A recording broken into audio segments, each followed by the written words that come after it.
Audiobooks for Everyone presents A Christmas Carol by Charles Dickens. Stave 3. The second of the three spirits. Awaking in the middle of a prodigiously tough snore, and sitting up in bed to get his thoughts together, Scrooge had no occasion to be told that the bell was again upon the stroke of one. He felt that he was restored to consciousness in the right nick of time, for the especial purpose of holding a conference with the second messenger despatched to him through Jacob Marley's intervention. But finding that he turned uncomfortably cold when he began to wonder which of his curtains this new spectre would draw back, he put them every one aside with his own hands, and lying down again, established a sharp lookout all round the bed. For he wished to challenge the spirit on the moment of its appearance, and did not wish to be taken by surprise, and made nervous. Gentlemen of the free and easy sort, who plume themselves on being acquainted with a move or two, and being usually equal to the time of day, express the wide range of their capacity for adventure by observing that they are good for anything from pitch-and-toss to manslaughter, between which opposite extremes, no doubt, there lies a tolerably wide and comprehensive range of subjects. Without venturing for Scrooge quite as hardily as this, I don't mind calling on you to believe that he was ready for a good broad field of strange appearances, and that nothing between a baby and rhinoceros would have astonished him very much. Now, being prepared for almost anything, he was not by any means prepared for nothing, and, consequently, when the bell struck one, and no shape appeared, he was taken with a violent fit of trembling. 5 minutes, 10 minutes, a quarter of an hour went by, yet nothing came. All this time, he lay upon his bed, the very core and centre of a blaze of ruddy light, which streamed upon it when the clock proclaimed the hour, and which, being only light, was more alarming than a dozen ghosts, as he was powerless to make out what it meant, or would be at, and was sometimes apprehensive that he might be at that very moment an interesting case of spontaneous combustion, without having the consolation of knowing it. At last, however, he began to think as you or I would have thought at first, for it is always the person not in the predicament who knows what ought to have been done in it, and would unquestionably have done it too. At last, I say, he began to think that the source and secret of this ghostly light might be in the adjoining room, from whence, on further tracing it, it seemed to shine. This idea taking full possession of his mind, he got up softly and shuffled in his slippers to the door. The moment Scrooge's hand was on the lock, a strange voice called him by his name, and bade him enter. He obeyed. It was his own room. There was no doubt about that. But it had undergone a surprising transformation. The walls and ceiling were so hung with living green, that it looked a perfect grove, from every part of which, bright gleaming berries glistened. The crisp leaves of holly, mistletoe, and ivy reflected back the light, as if so many little mirrors had been scattered there, and such a mighty blaze went roaring up the chimney, as that dull petrification of a hearth had never known in Scrooge's time, or Marley's, or for many and many a winter season gone. Heaped up on the floor, to form a kind of throne, were turkeys, geese, game, poultry, brawn, great joints of meat, sucking pigs, long wreaths of sausages, mince pies, plum puddings, barrels of oysters, red-hot chestnuts, cherry-cheeked apples, juicy oranges, luscious pears, immense twelfth cakes, and seething bowls of punch, that made the chamber dim with their delicious steam.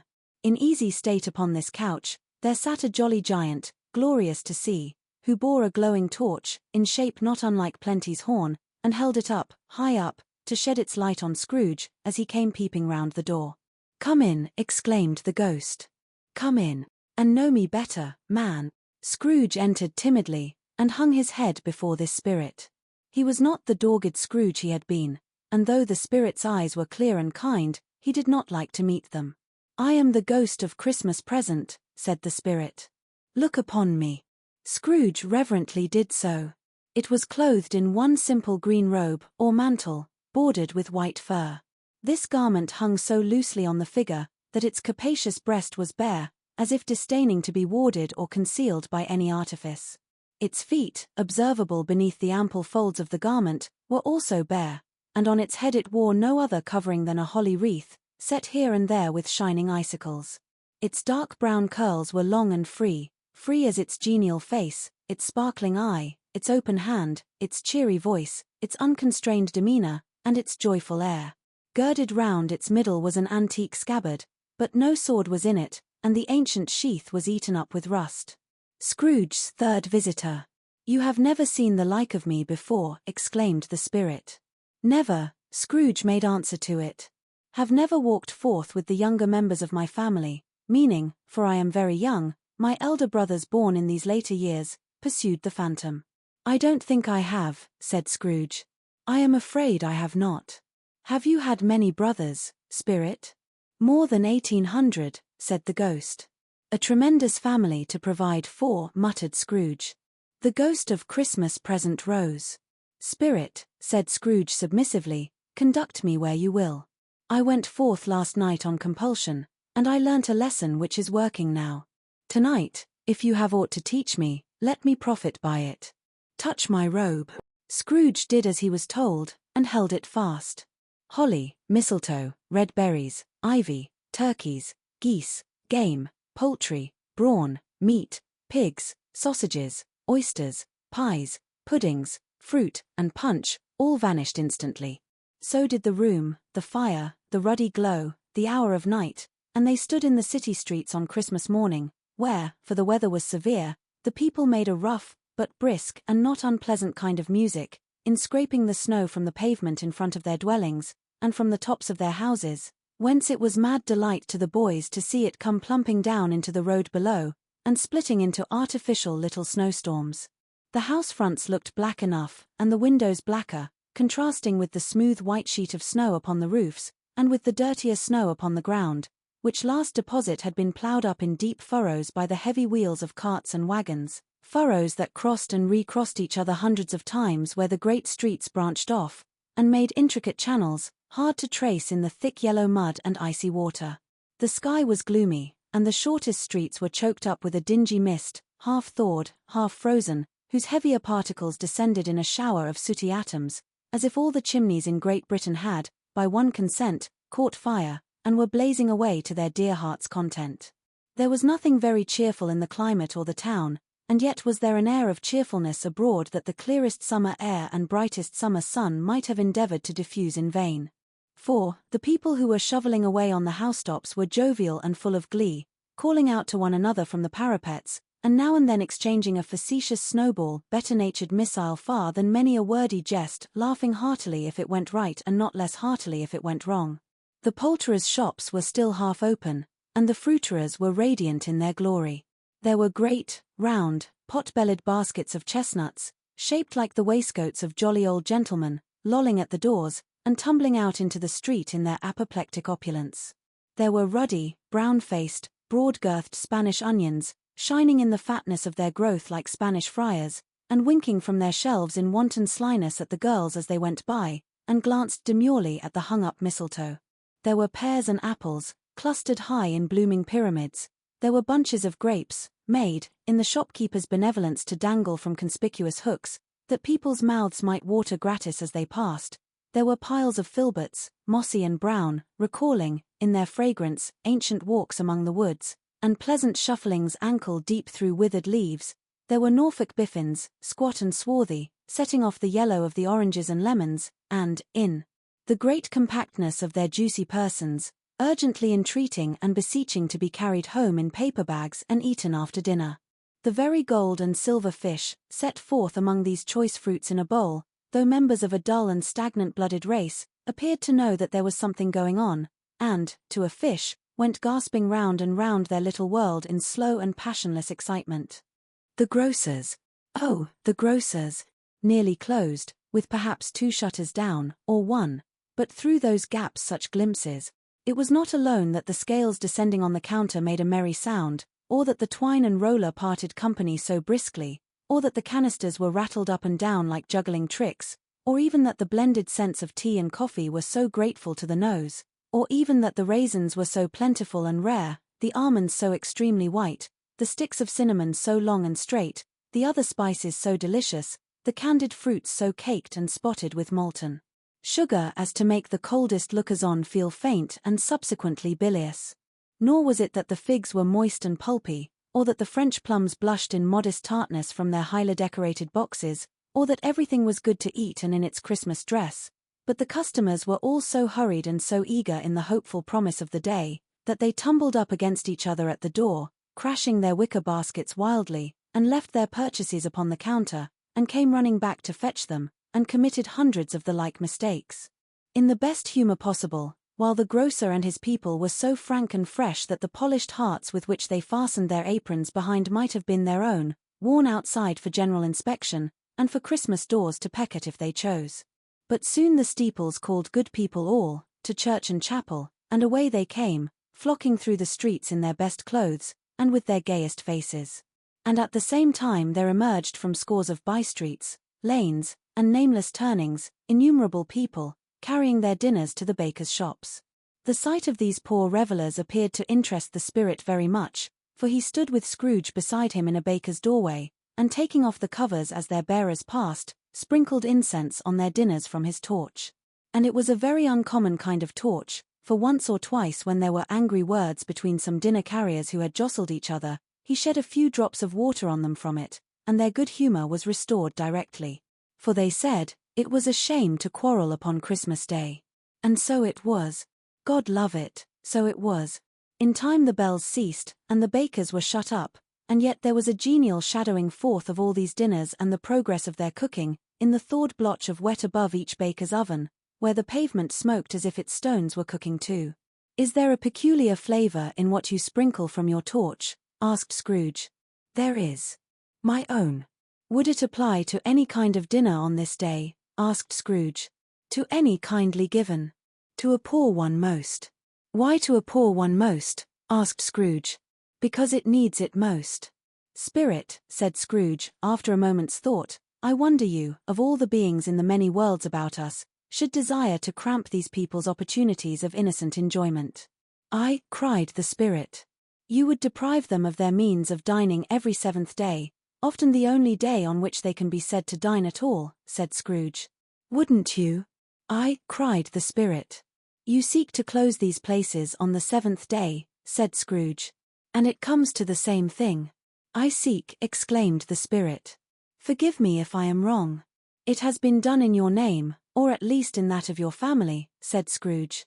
There are some upon this earth of yours, returned the spirit, who lay claim to know us, and who do their deeds of passion, pride, ill will, hatred, envy, bigotry, and selfishness in our name, who are as strange to us and all our kith and kin, as if they had never lived.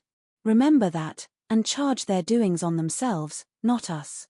Scrooge promised that he would, and they went on, invisible, as they had been before, into the suburbs of the town. It was a remarkable quality of the ghost, which Scrooge had observed at the baker's, that notwithstanding his gigantic size, he could accommodate himself to any place with ease, and that he stood beneath a low roof quite as gracefully and like a supernatural creature, as it was possible he could have done in any lofty hall. And perhaps it was the pleasure the good spirit had in showing off this power of his, or else it was his own kind, generous, hearty nature, and his sympathy with all poor men, that led him straight to Scrooge's clerks, for there he went, and took Scrooge with him, holding to his robe, and on the threshold of the door the spirit smiled, and stopped to bless Bob Cratchit's dwelling with the sprinkling of his torch. Think of that! Bob had but 15 bob a week himself, he pocketed on Saturdays but 15 copies of his Christian name, and yet the ghost of Christmas present blessed his 4-roomed house.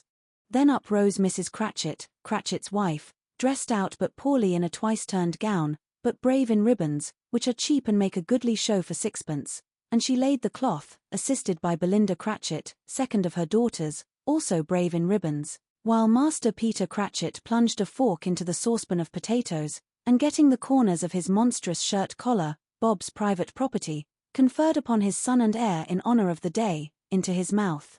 Rejoiced to find himself so gallantly attired, and yearned to show his linen in the fashionable parks.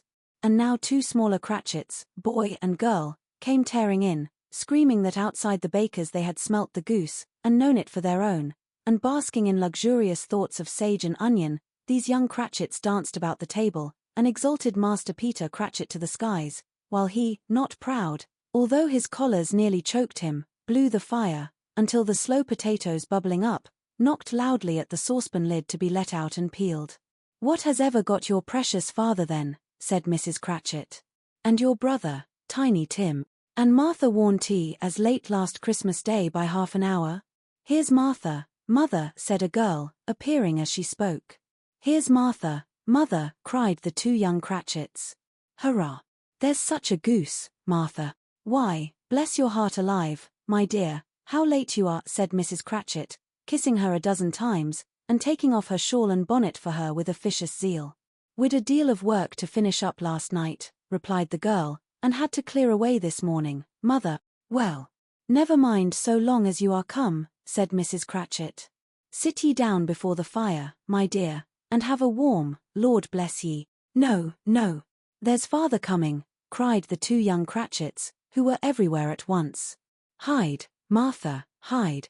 So Martha hid herself, and in came little Bob, the father, with at least 3 feet of comforter exclusive of the fringe, hanging down before him, and his threadbare clothes darned up and brushed, to look seasonable, and Tiny Tim upon his shoulder. Alas for Tiny Tim, he bore a little crutch, and had his limbs supported by an iron frame. Why, where's our Martha? Cried Bob Cratchit, looking round. Not coming, said Mrs. Cratchit. Not coming, said Bob, with a sudden declension in his high spirits, for he had been Tim's blood horse all the way from church, and had come home rampant. Not coming upon Christmas Day. Martha didn't like to see him disappointed, if it were only in joke, so she came out prematurely from behind the closet door, and ran into his arms, while the two young Cratchits hustled Tiny Tim, and bore him off into the wash-house, that he might hear the pudding singing in the copper. And how did little Tim behave? Asked Mrs. Cratchit, when she had rallied Bob on his credulity, and Bob had hugged his daughter to his heart's content. As good as gold, said Bob, and better. Somehow he gets thoughtful, sitting by himself so much, and thinks the strangest things you ever heard. He told me, coming home, that he hoped the people saw him in the church, because he was a cripple, and it might be pleasant to them to remember upon Christmas Day, who made lame beggars walk, and blind men see. Bob's voice was tremulous when he told them this, and trembled more when he said that Tiny Tim was growing strong and hearty. His active little crutch was heard upon the floor, and back came Tiny Tim before another word was spoken, escorted by his brother and sister to his stool before the fire, and while Bob, turning up his cuffs as if, poor fellow, they were capable of being made more shabby, compounded some hot mixture in a jug with gin and lemons, and stirred it round and put it on the hob to simmer, Master Peter, and the two ubiquitous young Cratchits went to fetch the goose, with which they soon returned in high procession. Such a bustle ensued that you might have thought a goose the rarest of all birds, a feathered phenomenon, to which a black swan was a matter of course, and in truth it was something very like it in that house. Mrs. Cratchit made the gravy ready beforehand in a little saucepan, hissing hot. Master Peter mashed the potatoes with incredible vigor, Miss Belinda sweetened up the applesauce, Martha dusted the hot plates, Bob took Tiny Tim beside him in a tiny corner at the table. The two young Cratchits set chairs for everybody, not forgetting themselves, and mounting guard upon their posts, crammed spoons into their mouths, lest they should shriek for goose before their turn came to be helped. At last the dishes were set on, and grace was said. It was succeeded by a breathless pause, as Mrs. Cratchit, looking slowly all along the carving knife, prepared to plunge it in the breast, but when she did, and when the long-expected gush of stuffing issued forth, one murmur of delight arose all round the board, and even Tiny Tim, excited by the two young Cratchits, beat on the table with the handle of his knife, and feebly cried hurrah. There never was such a goose. Bob said he didn't believe there ever was such a goose cooked. Its tenderness and flavor, size and cheapness, were the themes of universal admiration. Eked out by applesauce and mashed potatoes, it was a sufficient dinner for the whole family. Indeed, as Mrs. Cratchit said with great delight, surveying one small atom of a bone upon the dish, they hadn't ate it all at last. Yet every one had had enough, and the youngest Cratchits in particular, were steeped in sage and onion to the eyebrows. But now, the plates being changed by Miss Belinda, Mrs. Cratchit left the room alone, too nervous to bear witnesses, to take the pudding up and bring it in. Suppose it should not be done enough. Suppose it should break in turning out. Suppose somebody should have got over the wall of the backyard, and stolen it, while they were merry with the goose, a supposition at which the two young Cratchits became livid. All sorts of horrors were supposed. Hello! A great deal of steam. The pudding was out of the copper. A smell like a washing day. That was the cloth. A smell like an eating house and a pastry cook's next door to each other, with a laundress's next door to that. That was the pudding. In half a minute Mrs. Cratchit entered, flushed, but smiling proudly, with the pudding, like a speckled cannonball, so hard and firm, blazing in half a quartern of ignited brandy, and bedight with Christmas holly stuck into the top. "Oh, a wonderful pudding," Bob Cratchit said, and calmly too, that he regarded it as the greatest success achieved by Mrs. Cratchit since their marriage. Mrs. Cratchit said that now the weight was off her mind, she would confess she had had her doubts about the quantity of flour.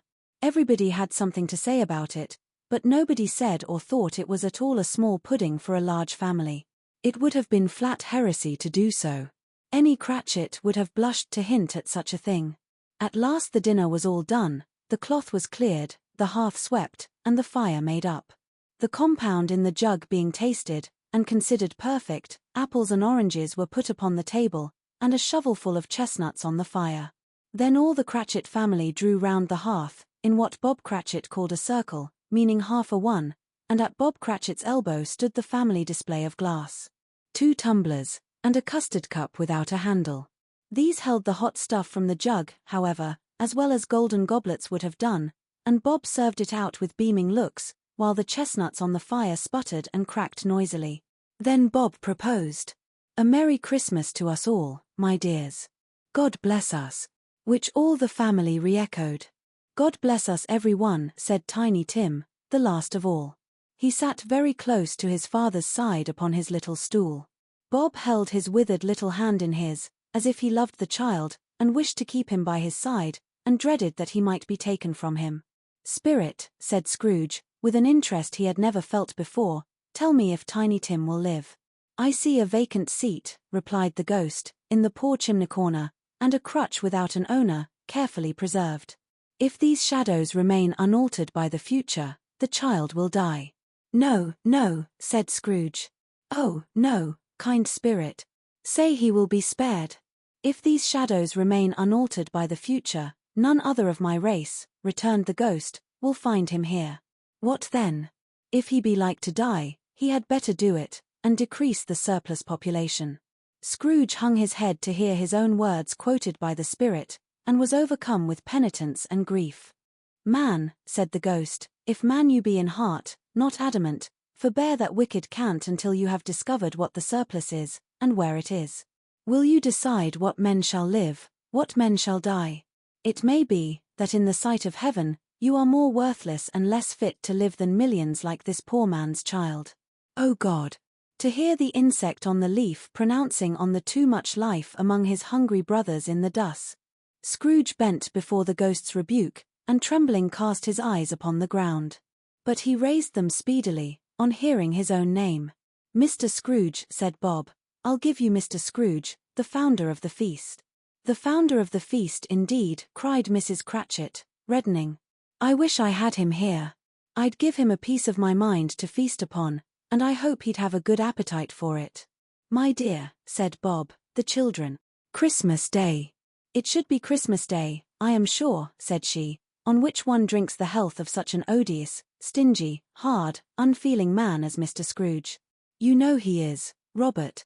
Nobody knows it better than you do, poor fellow." "My dear," was Bob's mild answer, "Christmas Day." "I'll drink his health for your sake and the day's," said Mrs. Cratchit, "not for his. Long life to him. A Merry Christmas and a Happy New Year.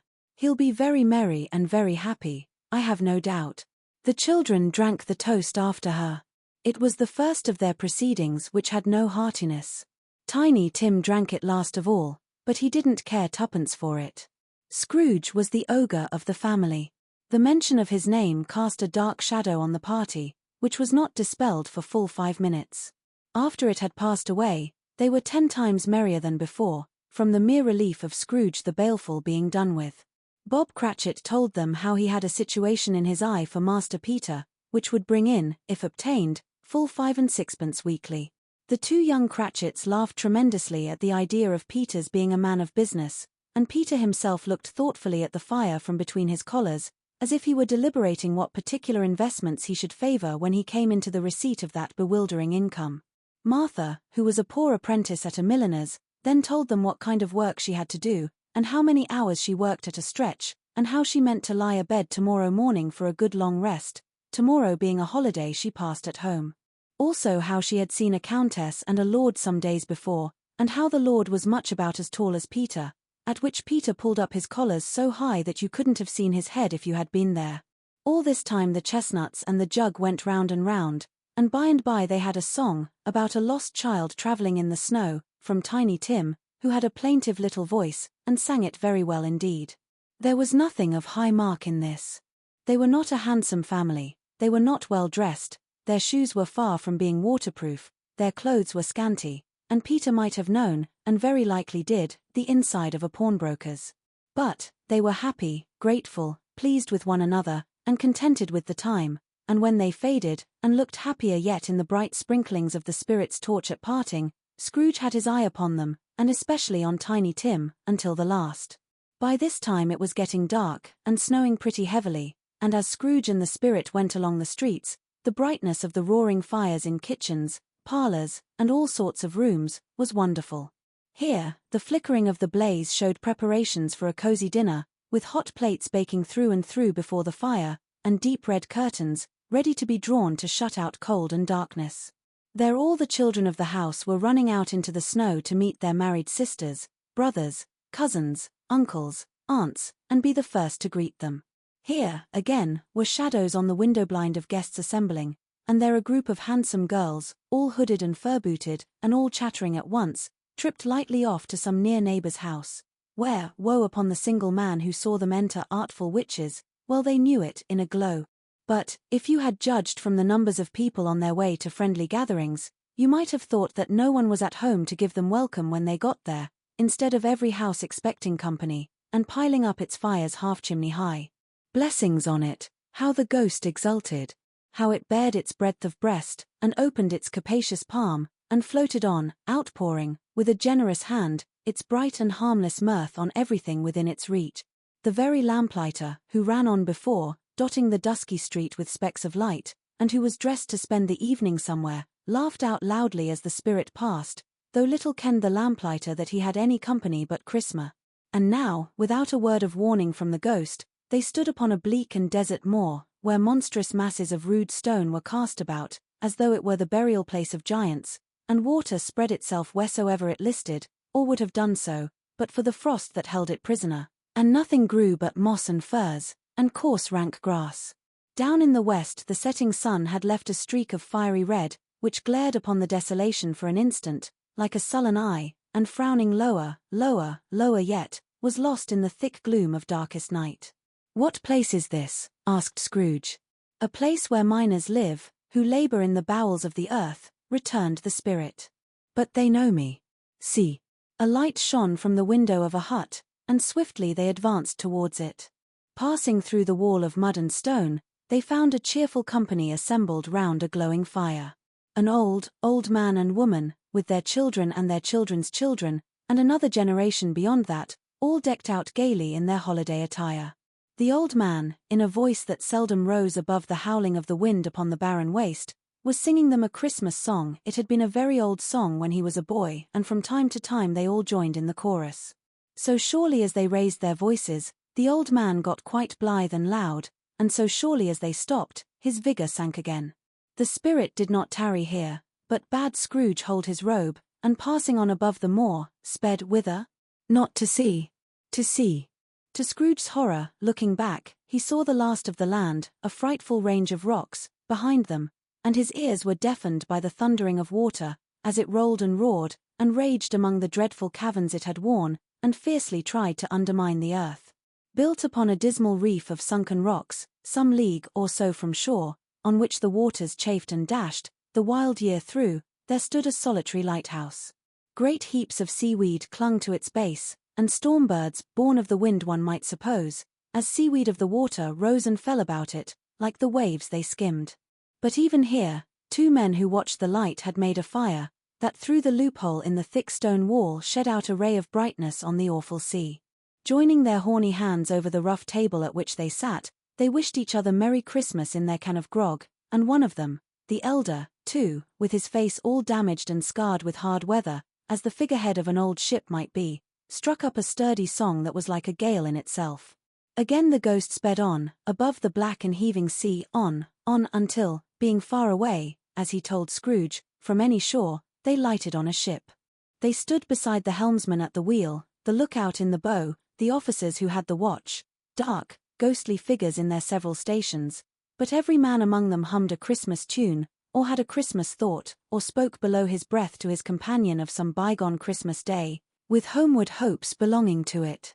And every man on board, waking or sleeping, good or bad, had had a kinder word for another on that day than on any day in the year, and had shared to some extent in its festivities, and had remembered those he cared for at a distance, and had known that they delighted to remember him.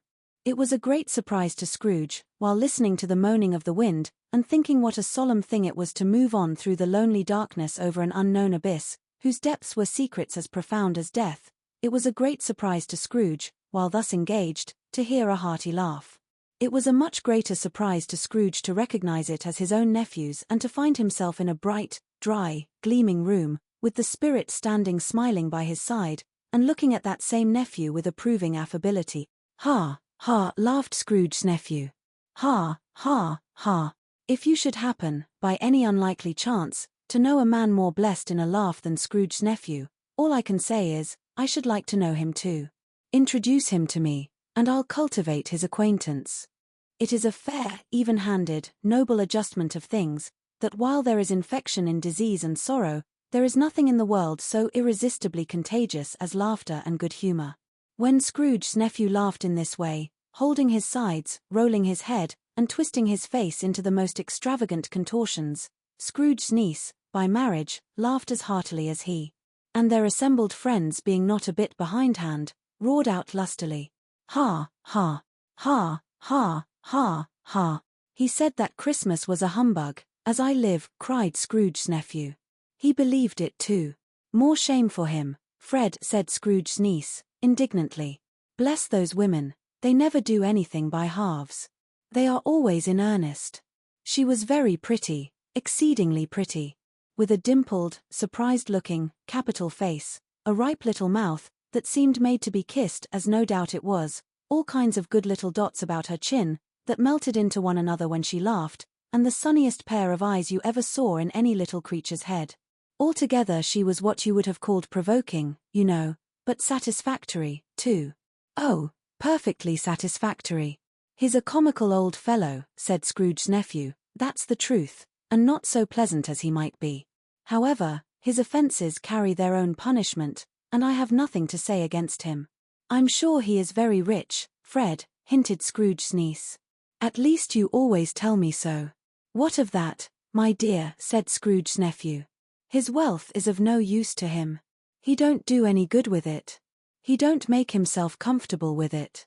He hasn't the satisfaction of thinking, ha, ha, ha, that he is ever going to benefit us with it."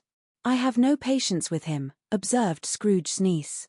Scrooge's niece's sisters, and all the other ladies, expressed the same opinion. "Oh, I have," said Scrooge's nephew. "I am sorry for him. I couldn't be angry with him if I tried. Who suffers by his ill whims? Himself, always. Here, he takes it into his head to dislike us, and he won't come and dine with us. What's the consequence? He don't lose much of a dinner." "Indeed, I think he loses a very good dinner," interrupted Scrooge's niece. Everybody else said the same, and they must be allowed to have been competent judges, because they had just had dinner, and, with the dessert upon the table, were clustered round the fire, by lamplight. "Well, I'm very glad to hear it," said Scrooge's nephew, "because I haven't great faith in these young housekeepers. What do you say, Topper?" Topper had clearly got his eye upon one of Scrooge's niece's sisters, for he answered that a bachelor was a wretched outcast, who had no right to express an opinion on the subject. Whereat Scrooge's niece's sister, the plump one with the lace tucker, not the one with the roses, blushed. "Do go on, Fred," said Scrooge's niece, clapping her hands. "He never finishes what he begins to say. He is such a ridiculous fellow." Scrooge's nephew revelled in another laugh, and as it was impossible to keep the infection off, though the plump sister tried hard to do it with aromatic vinegar, his example was unanimously followed. "I was only going to say," said Scrooge's nephew, "that the consequence of his taking a dislike to us, and not making merry with us, is, as I think, that he loses some pleasant moments, which could do him no harm. I am sure he loses pleasanter companions than he can find in his own thoughts, either in his mouldy old office, or his dusty chambers. I mean to give him the same chance every year, whether he likes it or not, for I pity him. He may rail at Christmas till he dies, but he can't help thinking better of it. I defy him if he finds me going there, in good temper, year after year, and saying, Uncle Scrooge, how are you? If it only puts him in the vein to leave his poor clerk £50, that's something, and I think I shook him yesterday. It was their turn to laugh now at the notion of his shaking Scrooge. But being thoroughly good-natured, and not much caring what they laughed at, so that they laughed at any rate, he encouraged them in their merriment, and passed the bottle joyously. After tea, they had some music. For they were a musical family, and knew what they were about, when they sung a glee or catch, I can assure you, especially Topper, who could growl away in the bass like a good one, and never swell the large veins in his forehead, or get red in the face over it. Scrooge's niece played well upon the harp, and played among other tunes a simple little air, a mere nothing. You might learn to whistle it in 2 minutes, which had been familiar to the child who fetched Scrooge from the boarding school, as he had been reminded by the ghost of Christmas past. When this strain of music sounded, all the things that ghost had shown him came upon his mind. He softened more and more, and thought that if he could have listened to it often, years ago, he might have cultivated the kindnesses of life for his own happiness with his own hands, without resorting to the sexton's spade that buried Jacob Marley. But they didn't devote the whole evening to music. After a while they played at forfeits, for it is good to be children sometimes, and never better than at Christmas, when its mighty founder was a child himself. Stop. There was first a game at blindman's buff. Of course there was. And I no more believe Topper was really blind than I believe he had eyes in his boots. My opinion is, that it was a done thing between him and Scrooge's nephew, and that the ghost of Christmas present knew it. The way he went after that plump sister in the lace-tucker was an outrage on the credulity of human nature. Knocking down the fire irons, tumbling over the chairs, bumping against the piano, smothering himself among the curtains, wherever she went, there went he. He always knew where the plump sister was. He wouldn't catch anybody else. If you had fallen up against him, as some of them did, on purpose, he would have made a feint of endeavoring to seize you, which would have been an affront to your understanding, and would instantly have sidled off in the direction of the plump sister. She often cried out that it wasn't fair, and it really was not. But when at last, he caught her, when, in spite of all her silken rustlings, and her rapid flutterings past him, he got her into a corner whence there was no escape, then his conduct was the most execrable. For his pretending not to know her, his pretending that it was necessary to touch her head-dress, and further to assure himself of her identity by pressing a certain ring upon her finger, and a certain chain about her neck, was vile, monstre. No doubt she told him her opinion of it, when, another blind man being in office, they were so very confidential together, behind the curtains. Scrooge's niece was not one of the blind man's buff party, but was made comfortable with a large chair and a footstool, in a snug corner, where the ghost and Scrooge were close behind her. But she joined in the forfeits, and loved her love to admiration with all the letters of the alphabet. Likewise at the game of how, when, and where, she was very great, and to the secret joy of Scrooge's nephew, beat her sisters hollow, though they were sharp girls too, as Topper could have told you. There might have been 20 people there, young and old, but they all played, and so did Scrooge, for wholly forgetting in the interest he had in what was going on, that his voice made no sound in their ears, he sometimes came out with his guess quite loud, and very often guessed quite right, too, for the sharpest needle, best Whitechapel, warranted not to cut in the eye, was not sharper than Scrooge, blunt as he took it in his head to be. The ghost was greatly pleased to find him in this mood, and looked upon him with such favour, that he begged like a boy to be allowed to stay until the guests departed. But this the spirit said could not be done. Here is a new game, said Scrooge. 1/2 hour, spirit, only one. It was a game called Yes and No, where Scrooge's nephew had to think of something, and the rest must find out what, he only answering to their questions yes or no, as the case was.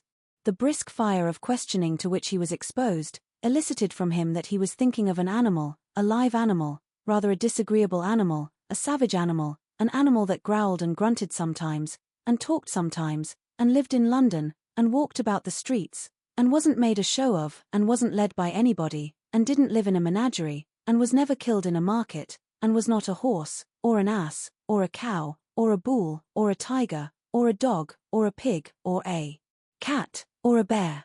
At every fresh question that was put to him, This nephew burst into a fresh roar of laughter, and was so inexpressibly tickled that he was obliged to get up off the sofa and stamp. At last the plump sister, falling into a similar state, cried out, "I have found it out. I know what it is, Fred. I know what it is." "What is it?" cried Fred. "It's your Uncle Scrooge." Which it certainly was. Admiration was the universal sentiment, though some objected that the reply to "Is it a bear?" ought to have been yes, inasmuch as an answer in the negative was sufficient to have diverted their thoughts from Mr. Scrooge, supposing they had ever had any tendency that way. "He has given us plenty of merriment, I am sure," said Fred, "and it would be ungrateful not to drink his health. Here is a glass of mulled wine ready to our hand at the moment, and I say, Uncle Scrooge." "Well, Uncle Scrooge," they cried. "A Merry Christmas and a Happy New Year to the old man, whatever he is," said Scrooge's nephew. "He wouldn't take it from me, but may he have it, nevertheless." Uncle Scrooge. Uncle Scrooge had imperceptibly become so gay and light of heart that he would have pledged the unconscious company in return, and thanked them in an inaudible speech, if the ghost had given him time. But the whole scene passed off in the breath of the last words spoken by his nephew, and he and the spirit were again upon their travels. Much they saw, and far they went, and many homes they visited, but always with a happy end. The spirit stood beside sick beds, and they were cheerful, on foreign lands, and they were close at home, by struggling men, and they were patient in their greater hope, by poverty, and it was rich. In almshouse, hospital, and jail, in misery's every refuge, where vain man in his little brief authority had not made fast the door, and barred the spirit out, he left his blessing, and taught Scrooge his precepts. It was a long night, if it were only a night, but Scrooge had his doubts of this, because the Christmas holidays appeared to be condensed into the space of time they passed together. It was strange, too, that while Scrooge remained unaltered in his outward form, the ghost grew older, clearly older. Scrooge had observed this change, but never spoke of it, until they left a children's 12th night party, when, looking at the spirit as they stood together in an open place, he noticed that its hair was grey. "Are spirits' lives so short?" asked Scrooge. "My life upon this globe is very brief," replied the ghost. "It ends tonight." "Tonight," cried Scrooge. "Tonight at midnight. Hark! The time is drawing near." The chimes were ringing the 11:15 at that moment. "Forgive me if I am not justified in what I ask," said Scrooge, looking intently at the spirit's robe, "but I see something strange, and not belonging to yourself, protruding from your skirts. Is it a foot or a claw?" "It might be a claw, for the flesh there is upon it," was the spirit's sorrowful reply. "Look here." From the foldings of its robe, it brought 2 children, wretched, abject, frightful, hideous, miserable. They knelt down at its feet, and clung upon the outside of its garment. "Oh, man! Look here! Look, look, down here!" exclaimed the ghost. They were a boy and girl. Yellow, meagre, ragged, scowling, wolfish, but prostrate, too, in their humility. Where graceful youth should have filled their features out, and touched them with its freshest tints, a stale and shriveled hand, like that of age, had pinched, and twisted them, and pulled them into shreds. Where angels might have sat enthroned, devils lurked, and glared out menacing. No change, no degradation, no perversion of humanity, in any grade, through all the mysteries of wonderful creation, has monsters half so horrible and dread. Scrooge started back, appalled. Having them shown to him in this way, he tried to say they were fine children, but the words choked themselves, rather than be parties to a lie of such enormous magnitude. "Spirit, are they yours?" Scrooge could say no more. "They are man's," said the spirit, looking down upon them. "And they cling to me, appealing from their fathers. This boy is ignorance. This girl is want. Beware them both, and all of their degree, but most of all beware this boy, for on his brow I see that written which is doom, unless the writing be erased." "Deny it," cried the spirit, stretching out its hand towards the city. "Slander those who tell it ye. Admit it for your factious purposes, and make it worse. And bide the end. Have they no refuge or resource?" cried Scrooge. "Are there no prisons?" said the spirit, turning on him for the last time with his own words. "Are there no workhouses?" The bell struck 12. Scrooge looked about him for the ghost, and saw it not. As the last stroke ceased to vibrate, he remembered the prediction of old Jacob Marley, and lifting up his eyes, beheld a solemn phantom, draped and hooded, coming, like a mist along the ground, towards him.